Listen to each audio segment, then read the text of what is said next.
நீங்கள் தவறவிட்ட எபிசோடுகளை இப்பொழுதே காணுங்கள் உங்கள் Tandivan.com மற்றும் Tandivan யூடியூப் சேனலில்.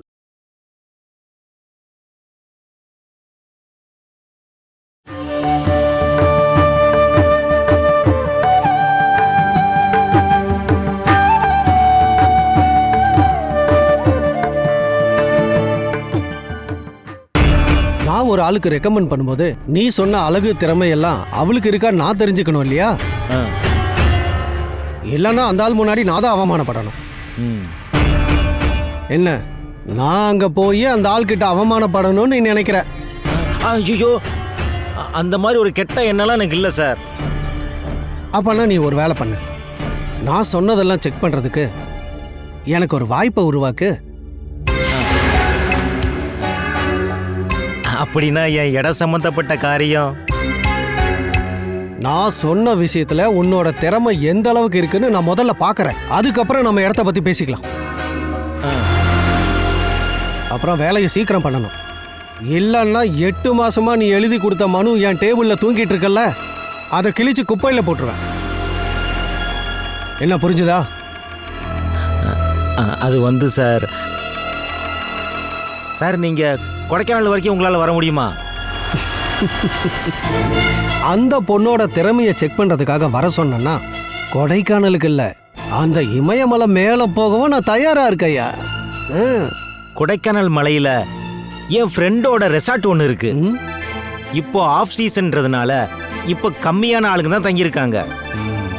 நான் அங்க ஒரு காட்டேஜை புக் பண்றேன். ஷூட்டிங் அப்படின்னு சொல்லி நான் அந்த பொண்ணையும் அவங்க அம்மாவையும் அங்க கூட்டிட்டு வரேன்.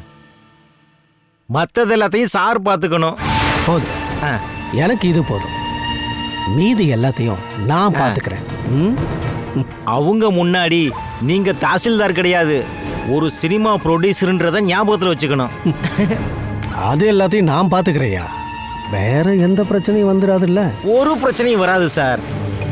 அவங்க அப்பாவிங்க, நாம எது சொன்னாலும் நம்பிடுவாங்க. சரி, அப்படின்னா நீ கொடைக்கானலுக்கு போய் எல்லாத்தையும் ரெடி பண்ணி வை. அப்போ என்னோட இடத்த பத்தின விஷயம் தானே, அதை நான் கொடைக்கானலுக்கு போயிட்டு வந்ததுக்கு அப்புறம் பாக்குறேன். போன தடவை கொண்டு வந்த மாதிரி ஏதாவது பாம்பு ஏதாவது கொண்டு வந்திருக்கே என்ன? சார் அதுவும் கொடைக்கானலுக்கு போயிட்டு வந்த பிறகு பாத்துக்கலாம் சார். சரி சரி சரி சார், நான் வரட்டுங்களா?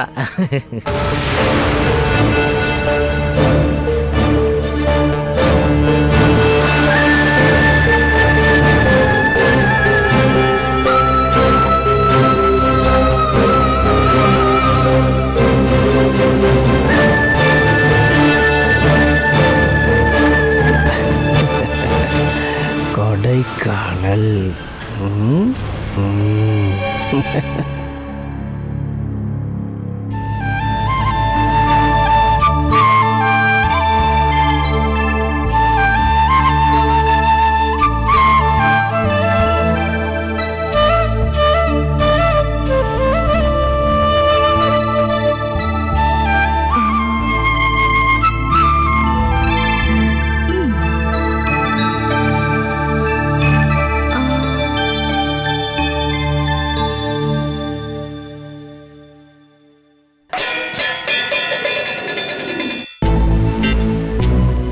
சாரி, கையில இருக்க பாத்திரம் கீழே விழுந்துருச்சு. ரொம்ப பயந்துட்டியோ?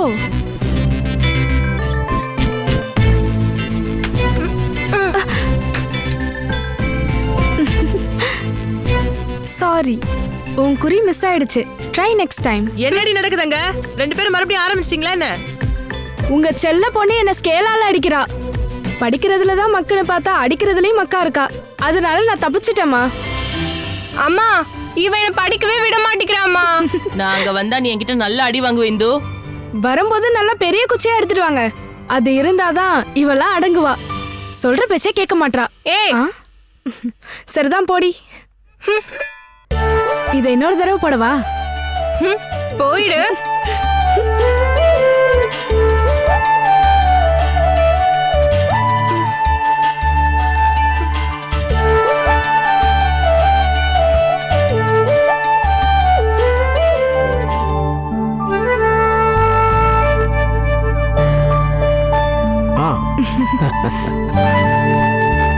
ம், நீங்க ஏன்பா டெய்லி லேட்டா வரீங்க? எனக்கு வேலை இருக்குல்லம்மா, அதை முடிக்காம வர முடியுமா என்ன? கவர்மெண்ட் வேலை தானே பாக்குறீங்க. எந்த கவர்மெண்ட் ஆபீசர் தான் ராத்திரி 8 மணி வரைக்கும் வேலை பாக்குறாங்க? சாயங்காலம் 4 மணி ஆயிடுச்சுன்னா உங்க அப்பா அதுக்கப்புறம் வேலை பாக்குறது ஹோட்டலு பாரு கிளப்ல தான். ஏண்டி பாரெல்லாம் பூட்டி ரொம்ப நாள் ஆயிடுச்சுடி, நீ பேப்பர்லாம் படிக்கிறது இல்லையா? உங்க அம்மா என்ன பண்றா? சமைச்சிட்டு இருக்காங்க. ஓ. ஆமா, நீ அங்க என்ன பண்ணிட்டு இருக்க? என்கிட்டயா கேக்குறீங்க? உங்ககிட்ட கேட்காம யாருக்கிட்ட கேட்பேன்? நான் இங்க ஒரு சினிமா பாத்துட்டு இருக்கேன். நீங்களும் பார்க்க வரீங்களா?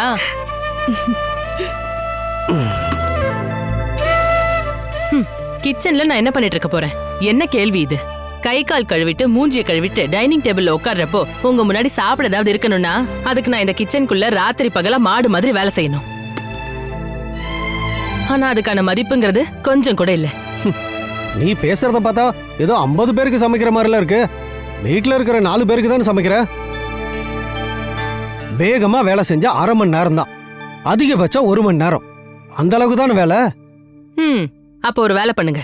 நாளையில இருந்து நீங்களே கிச்சனுக்கு போய் வேலையை பாருங்க. 1 மணி நேரம் வேலை தானே இது. என்ன பண்றீங்க நானும் பாக்குறேன்.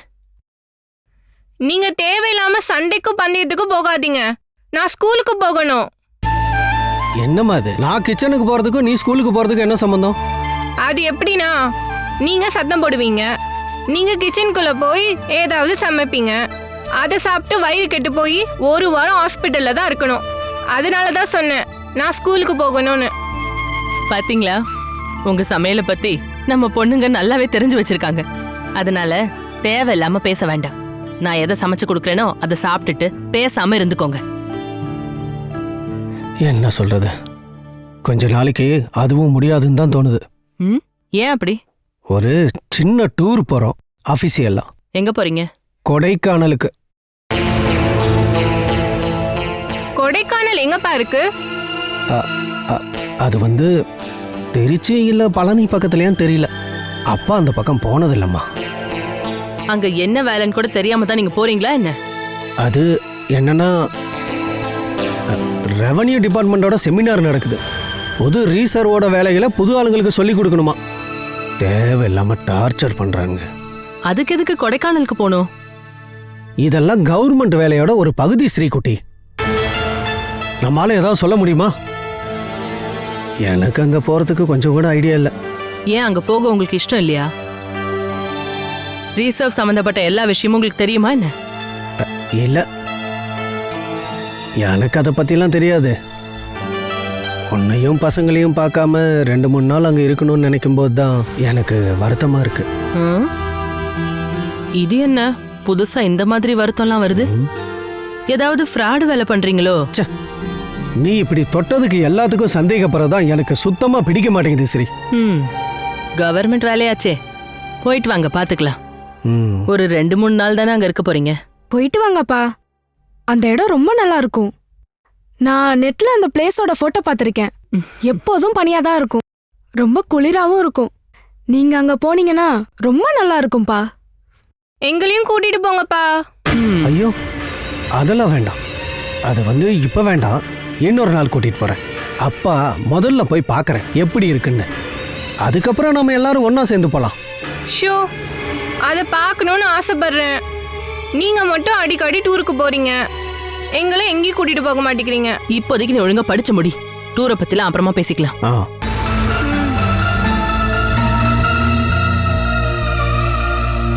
அப்படின்னா நான் போகணும் நீங்க எல்லாரும் சொல்றீங்கல்ல?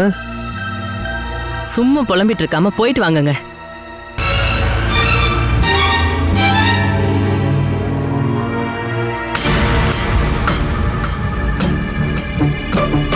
சரி, நீங்க எல்லாரும் கட்டாயப்படுத்துறதுனால நான் போயிட்டு வரேன். அதை தவிர வேற என்ன பண்றது?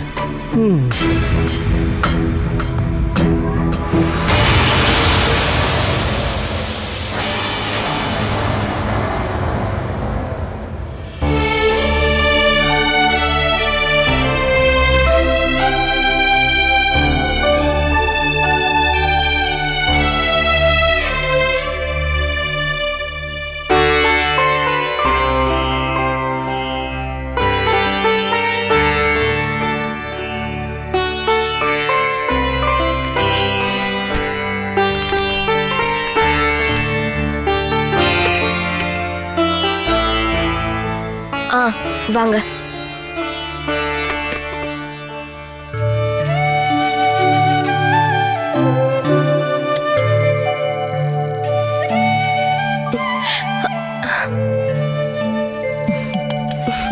உட்காருங்க. உங்ககிட்ட நான் கொஞ்சம் பேசணும்.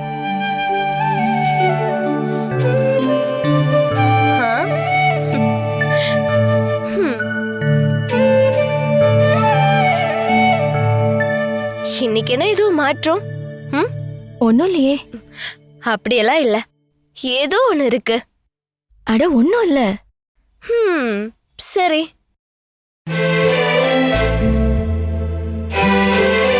உட்காருங்க.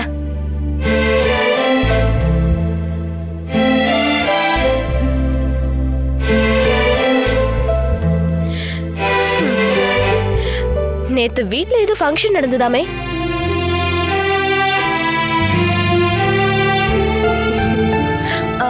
யாராவது வீட்டுக்கு வந்தாங்களா என்ன? இது வரைக்கும் வராத யாரோ ஒருத்தரா?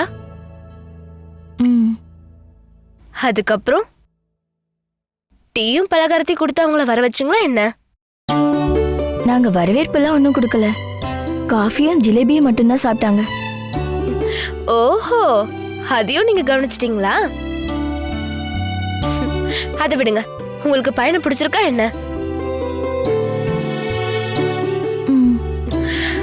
அப்பாடா, இப்பதான் நிம்மதியா இருக்கு. அவரோட பேர் என்ன? வினோத். வினோத் குமார். நல்ல பேரா தான் இருக்கு. வினோத்னு கூப்பிடலாம், உன்னின்னு கூப்பிடலாம். நீங்க 2 பேர் பேசிக்கிட்டீங்களா? என் பேரு கேட்டாரு. எங்க படிச்சேன்னு கேட்டாரு.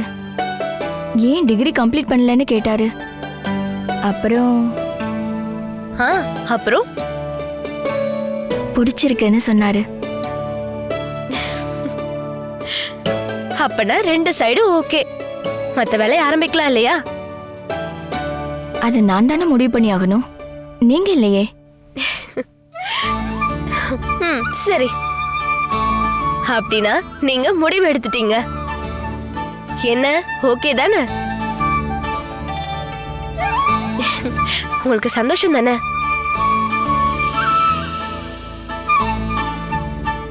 எனக்கு ஒரே ஒரு வருத்தம் தான்.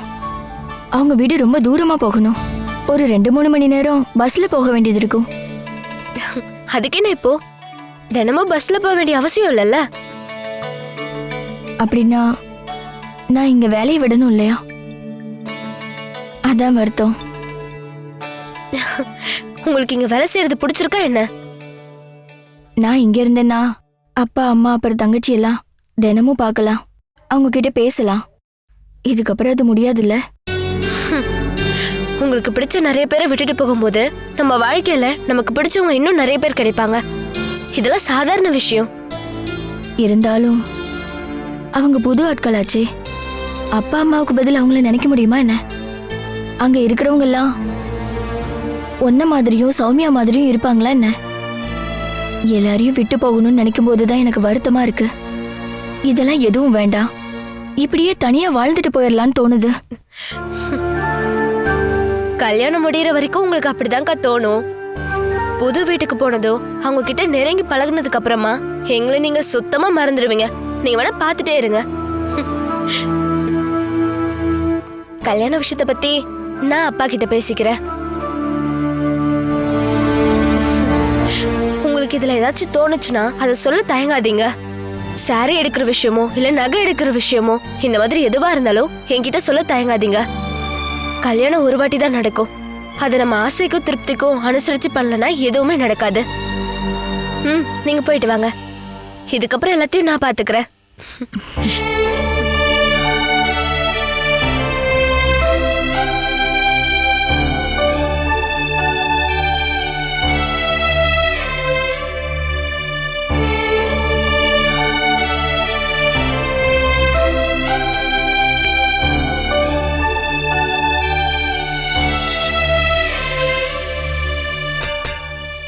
அசோகா, உன்னை பார்க்க ஆள் வந்திருக்காங்க.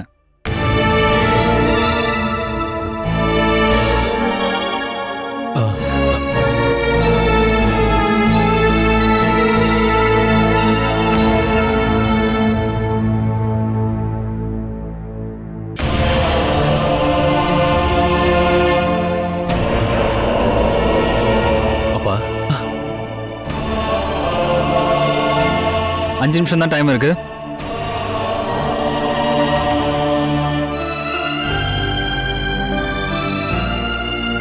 தம்பி அசோகா, நான் இத பத்தி இப்ப கேட்கவே கூடாது. ஜெயிலுக்குள்ள இருக்க. இருந்தாலும் நான் கேட்கிறேன்ப்பா, நீ நல்லா இருக்கியாப்பா? நான் நல்லா இருக்கேன்ப்பா. ரொம்ப வருஷம் ஆயிடுச்சுல்ல. ஆரம்பத்தில் எனக்கு வருத்தமாக தான் இருந்தது, சங்கடமாகவும் இருந்தது. இப்போ அது எனக்கு பழகி போயிடுச்சுப்பா. வெளியே இருக்கிற வாழ்க்கை தான்ப்பா உள்ளேயும் இருக்கு. ஒரே ஒரு வித்தியாசம், சுதந்திரமா பிடிச்ச இடத்துக்கு நம்மளால போக முடியாது, அவ்வளவுதான்.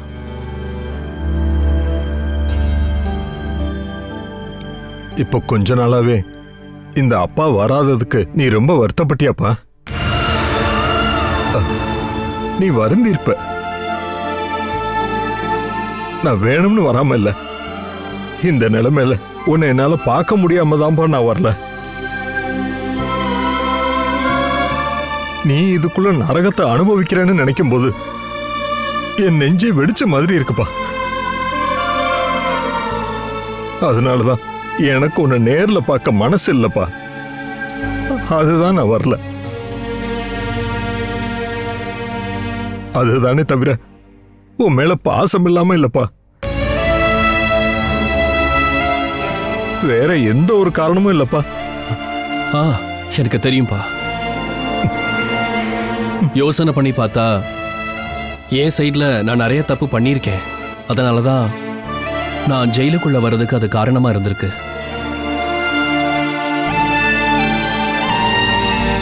இதுக்குள்ள அப்படி ஒரு வசதி இருக்குப்பா. எனக்கு உள்ள கொஞ்சம் வேலை தான்ப்பா. அதனால யோசிக்கிறதுக்கு நிறைய நேரம் கிடைக்குதுப்பா. எனக்கு நினைவு தெரிஞ்ச நாள்ல இருந்து நடந்த ஒவ்வொரு விஷயத்தையும் நான் 100 தடவையாவது யோசனை பண்ணி பார்த்திருக்கேன். அதுல நான் பண்ண தப்புகள் எல்லாம் பிரிச்சு எடுத்துட்டேன். கடந்த காலத்துல நான் பண்ண தப்புகள், வெட்டித்தனங்கள், காமெடிகள், அந்த சம்பவங்கள் எல்லாமே என் மனசுல நிறைய இருக்குப்பா. அப்படி யோசனை பண்ணும்போதுதான் உங்களோட, அம்மாவோட, உடன் பிறந்தவங்களோட, நண்பர்களோட அருமை என்னன்னு எனக்கு தெரியுது. அப்படி யோசிக்கும் போதுதான் பெத்தவங்களோட மதிப்பு உயர்ந்துகிட்டே போகுது. அதனால எனக்கு எந்த வருத்தமும் இல்லப்பா. உங்களோட வயசான காலத்துல நல்லபடியா பாத்துக்க வேண்டிய நான் ஒரு நிமிஷம் கோபத்தால பண்ண தப்புக்காக இதுக்குள்ள இருக்கிறவங்க என்ன மட்டும்தான் எனக்குள்ள இருக்கு.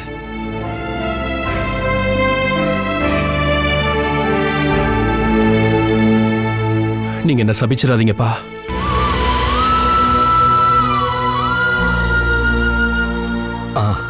பேசிக்கிட்டே இருந்ததுல டைம் போயிடுச்சுப்பா. ஊர்ல நடக்கிற விசேஷம்லாம் உனக்கு தெரியுதா என்ன? கிருஷ்ணா 2 தடவை வந்துட்டு போனா. அவ வந்து நிறைய விஷயத்த என்கிட்ட சொன்னா.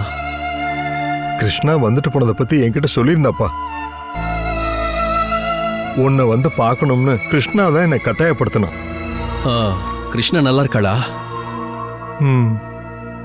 அவ நல்லா இருக்கிறத விட முக்கியம், அவளால இப்ப நம்ம குடும்பமே ரொம்ப நல்லா இருக்குப்பா.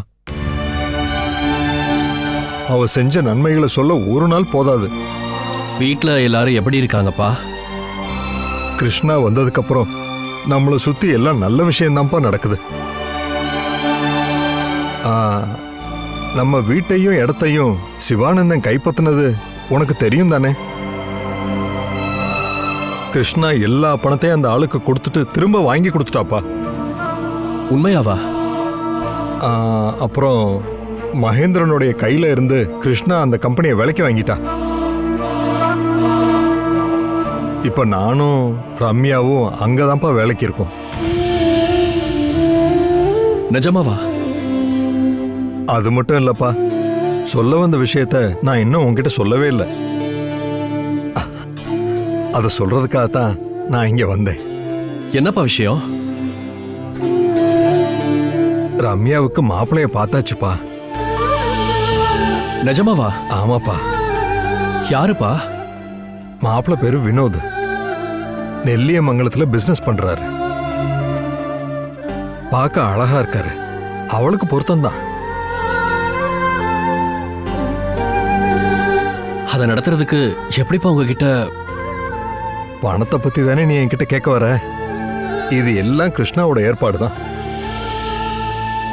மாப்பிள்ளைய பார்த்ததுலேருந்து எல்லாமே கிருஷ்ணா தான். நாங்க வெறும் ஒத்தாசை மட்டும்தான். பொண்ணு மாப்பிள்ளைக்கு தேவையான துணிமணிகள், நகைகள், பணம் எல்லாம் கிருஷ்ணா ஏற்பாடு. அவ இந்த அளவுக்கு நல்லது பண்றதுக்கு நாம அவளுக்கு என்னப்பா பண்ணியிருக்கோம்? அவ நமக்கு சொந்தமும் இல்ல, ரொம்ப நாள் பழக்கமும் இல்ல. இருந்தாலும் நமக்கு இருக்கிற இவ்வளவு தேவைகளையும் அவ புரிஞ்சுக்கிட்டு உதவி பண்றாளே. மனசுல தெய்வீக சக்தி இருக்கவங்களுக்கு மட்டும்தான் அப்படி பண்ண முடியும்பா. உன் கேஸ் சம்பந்தப்பட்ட விஷயங்கள்லயும் ஓடி அலைஞ்சுகிட்டு இருக்கா. அப்பீல சுப்ரீம் கோர்ட்ல ஃபைல் பண்ணியாச்சுங்கிற விஷயத்த நேத்து தான்ப்பா அவ என்கிட்ட சொன்னான். அது மட்டும் இல்ல, அன்னைக்கு நடந்த அந்த கேஸ மறுபடியும் ஆரம்பிக்கலாம்னு அவன் நினைக்கிறான். ரம்யாவோட கல்யாணத்தை எப்பப்பா பண்ண போறீங்க? உடனே வா. அடுத்த மாசம் 20ஆம் தேதி போல வச்சிருக்கோம்ப்பா. நம்ம வீட்டுக்கு பக்கத்துல இருக்கிற கோயில வச்சுப்பா. இருந்தாலும் என்னால வர முடியாதே. ஜெயில்ல ஒரு மனு கொடுத்து பார்க்கலாமேப்பா. ஒருவேளை அவங்க கல்யாணத்தன்னைக்கு மட்டும் உன்னை விட்டாங்கன்னா? வேண்டாம்ப்பா. ஒரு நல்ல விஷயம் நடக்கும்போது என்ன மாதிரி ஒரு ஆளுங்க வர வேண்டாம். பையனோட ஃபேமிலி ஒவ்வொன்றும் கேட்கறதுக்கு இடம் கொடுக்காதீங்க. நான் இங்க இருந்தே மனசால அந்த கல்யாணத்துல கலந்துப்பேன். உங்களோட டைம் முடிஞ்சது.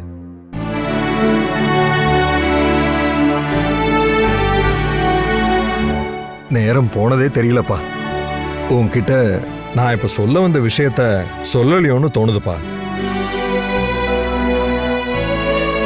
சொல்ல வேண்டிய விஷயம் நிறைய இருக்குப்பா. இந்த அப்பா கொஞ்ச நாளைக்கு அப்புறம் திரும்ப வர்றேன்ப்பா. வீட்டில் எல்லாரையும் நான் ரொம்ப கேட்டேன்னு சொல்லுங்கப்பா. கல்யாணத்துக்கு என்னால் வர முடியாதேன்னு நான் வருத்தப்படுறேன்னு ரம்யாட்ட சொல்லிடுங்க.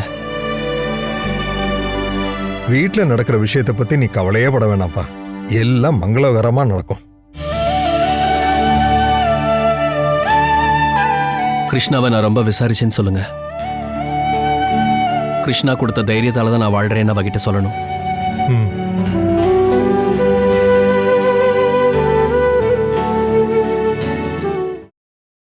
Catch us on TV, Tandivan.com, Facebook and YouTube.